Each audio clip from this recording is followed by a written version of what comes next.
Enron was America's most admired company, then collapsed in disgrace. This is how fake profits, toxic culture, and lies destroyed an energy giant. In the year 2000, Enron stood tall as the most innovative company in America, owning skyscrapers and dominating energy markets. Investors worshipped this corporate giant, believing it was an unstoppable force that would redefine the global economy for decades to come. Wall Street analysts were obsessed with their performance, pushing the stock price higher while ignoring the cracking foundation beneath the surface. But just 1 year later, the giant filed for bankruptcy, leaving thousands without jobs and billions in pension funds completely evaporated. The sudden collapse left the entire world wondering how a company valued at nearly $70 billion could vanish overnight. The terrifying truth was that their reported profits were merely illusions, ghost numbers scribbled on paper to deceive the public eye. This was not simply a failure of the free market, but a catastrophic failure of ethics, leadership, and basic human morality. The executives at the top knew exactly what they were doing, constructing a complex web of lies to maintain their status. They employed a specific financial weapon to execute their fraud, a method that allowed them to manipulate reality to their will. The leadership team utilized a complex accounting trick known as mark-to-market, which fundamentally changed how they recorded their revenue and income. This technique allowed them to book potential future profits immediately, regardless of whether the actual cash would ever truly arrive. If they hoped to earn $100 million over 10 years, they would record that entire amount as profit right now. When their ambitious projects failed or lost money, they refused to correct the books, keeping the false profits purely for show. To hide the mounting losses, they created shadowy subsidiary companies solely designed to absorb the debt and keep it off the books. These shell companies were controlled by Enron executives, creating a circular system of fraud that was impossible for outsiders to understand. The chief financial officer orchestrated these deals, earning millions for himself while pushing the company closer to the edge of disaster. The auditors, who were supposed to be the watchdogs, turned a blind eye and signed off on the fraudulent financial statements. While the company was bleeding actual cash every single day, their public reports showed a healthy, growing, and profitable corporate empire. But the fraud was not just in the numbers. It was deeply embedded in the toxic culture that the leadership cultivated. Jeff Skilling implemented a Darwinian survival strategy within the office, believing that greed and fear were the only effective motivators. They introduced a brutal performance review system called Rank and Yank, where the bottom 15% of employees were fired annually. This created a ruthless environment where employees were willing to lie, cheat, and sabotage their own colleagues just to survive. Paranoia spread through the hallways, as everyone knew that their job could be gone tomorrow if they didn't produce immediate results. Traders manipulated energy markets, causing blackouts in California just to drive up prices and increase their bonuses for the quarter. Real people suffered in the dark, while Enron employees celebrated their cleverness, completely detached from the consequences of their actions. The company spent money lavishly on parties and perks, creating an image of endless wealth to distract from the rotting core.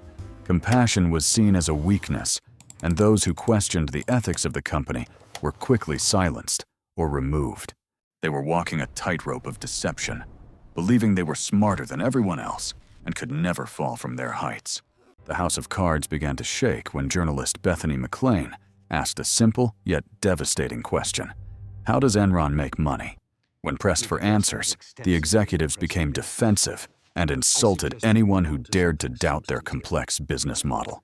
But the doubts had been planted, and the stock price began to slide as investors realized the numbers didn't add up. As the ship began to sink, the captains quietly boarded the lifeboats, selling their own shares while telling employees to buy. Tragically, regular employees were locked out of their retirement accounts, unable to sell their plummeting stock, while executives cashed out. The stock price went into a free fall, dropping from $90 a share to mere pennies in a matter of months. Inside the offices, panic set in as Arthur Andersen auditors began shredding tons of documents to destroy evidence of the fraud. This scandal didn't just kill Enron. It took down Arthur Andersen, one of the top 5 accounting firms in the world. The news shocked the world, exposing a level of corporate corruption that no one had ever imagined was possible. The smartest guys in the room were eventually handcuffed and led away to face justice for the lives they had ruined. But for the thousands of employees who lost their life savings, jail sentences for the executives offered very little comfort. The once bustling trading floor was now silent, a graveyard of ambition where greed had consumed everything in its path. Ken Lay died of a heart attack before he could serve his sentence, leaving many questions about the scandal unanswered. Jeff Skilling was sentenced to 24 years in prison, marking the end of his career as a visionary business leader. The Enron collapse triggered a wave of new regulations, forcing companies to be more transparent. Though the scars remain, Houston eventually recovered, but the ghost of Enron still haunts the city as a cautionary tale of unchecked corporate power. At Business Failure Lab, we analyze this case to understand how a company can become too complex for anyone to control. Enron is a stark reminder that when a business model becomes too complicated to explain, it is often hiding a disaster. It teaches us that short-term profits gained through manipulation will always be outweighed by the long-term cost of losing trust. The culture of a company is defined by the worst behavior the leader is willing to tolerate, not the mission statement. Transparency is the only true foundation for sustainability.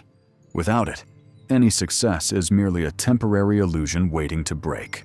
Modern companies must learn that treating employees with respect and honesty yields better results than fear and intimidation tactics.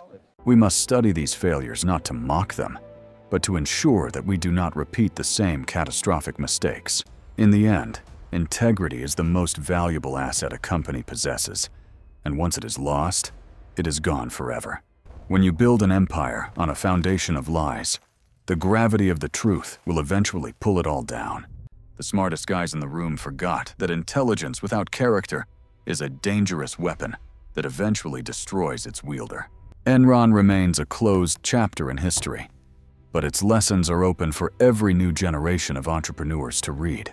As we look at the skyscrapers of today, we must ask ourselves, are they built on concrete or are they built on sand?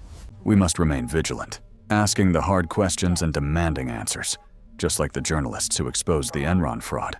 True business success is not just about the bottom line, but about the trust you build with your partners and community. Let this story serve as a lighthouse, warning us of the rocks and guiding us toward a more ethical future. From the dizzying heights of success to the crushing depths of failure, the Enron saga is a tragedy of epic proportions. Thank you for joining us in the Business Failure Lab as we analyzed one of the most significant scandals in history. If you found this analysis valuable, please smash that subscribe button and leave a like to support our research. We have many more stories of corporate collapse and redemption coming soon, so make sure you do not miss an episode. What do you think was the biggest mistake Enron made? Let us know your thoughts in the comments section down below. Remember, in the world of business, if something looks too good to be true, it almost certainly is a lie. This is Business Failure Lab, signing off.